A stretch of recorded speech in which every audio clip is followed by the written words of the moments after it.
अल्हम्दुलिल्लाह कफ़ा व सलामुन अला इबादिहिल्लज़ीना इस्तफ़ा अम्मा बाद। क़ाल अल्लाहु तआला व मा अर्सलनाका इल्ला मुबश्शिरन व नज़ीरा।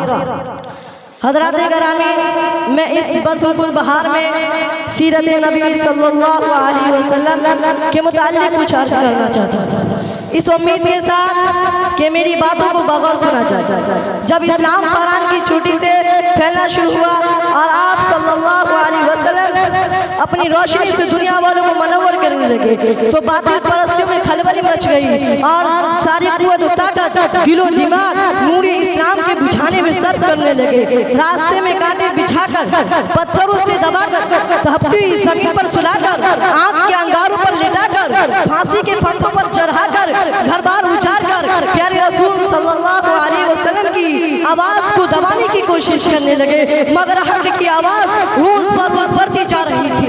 हज़रत 7 ईस्वी नबी मुहर्रम का महीना है कि मक्का के तमाम लीडरों ने मिलकर एक मीटिंग की। अबू जहल ने पूरी कौम को ललकारा कि ए गयूर अरबो, जिसको हम बच्चा का खेल समझ रहे थे, वो आज हमारे दीन और इज्जत व आबरू के लिए तूफान बन चुका है। जिस दिन का चर्चा मोहम्मद कर रहे थे, उनके मानने वालों की तादाद रोज बरोज बढ़ती जा रही है। हमारी खुदाओं की तौहीन की जा रही है, झुटलाया और ठुकराया जा रहा है। इसलिए अरब के बहादुर, अब पूरी ताकत से आगे बढ़ो, वरना वो दिन दूर नहीं कि मक्का से ज़लील ख़ार होकर निकलना पड़ेगा। अबू जहल की तकरीर ने पूरी कौम को गरमा दिया। तरह की तदबीरें पेश की गई। बड़ी देर के बाद ये होलनाक तदबीर पास हुई कि मोहम्मद और उनके मानने वालों का बिल्कुल बाइकाट कर दिया जाए, उनसे खरीदो फरोख्त, सलाम कलाम, लेन देन बिल्कुल बंद कर दिया जाए। चुनांचा एक अहदनामा लिखकर खाना काबा की दीवार पर लटका दिया गया। ये पूरी कौम का फैसला था, उसके खिलाफ करने का किसी को इख्तियार न था, किसी की मजाल न थी। मुसलमानों को शिब अबी तालिब में बंद कर दिया गया, रास्ते पर पहरे बैठा दिए गए। मुसलमानों में बच्चे बूढ़े जवान औरतें सब थे। खाने के सामान धीरे धीरे खत्म हो गए और उनकी की आंखें धस गई। जवान भूख से चकराने लगे। फूल जैसे बच्चे माँ की गोदों में तड़पने लगे। इस घाटी का सबसे छोटा बच्चा अकील अचानक आगे खोलकर अपनी अम्मी से कहता है कि माँ, मैं भूख से मर जाऊंगा, मुझको बचाओ वरना मैं मर जाऊंगा।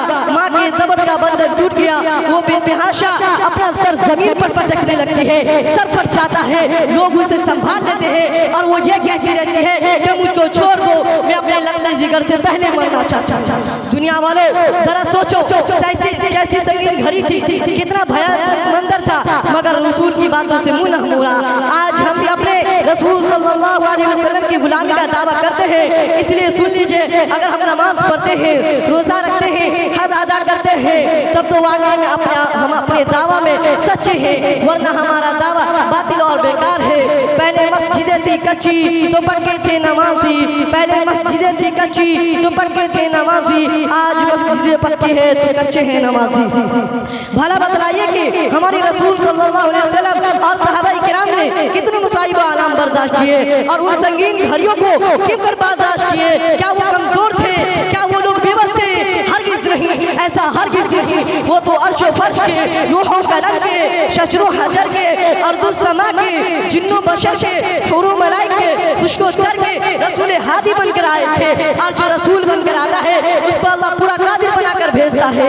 आप सल्लल्लाहु अलैहि वसल्लम के पास इतनी कुव्वत और ताकत थी कि अगर आप सल्लल्लाहु अलैहि वसल्लम सिर्फ इशारा कर देते तो पूरा मक्का हलाक व बर्बाद हो जाता, पूरे मक्का वालों पर पत्थर बरस जाता। इन्हीं चंद बातों पर मैं अपनी तकरीर खत्म करता हूँ।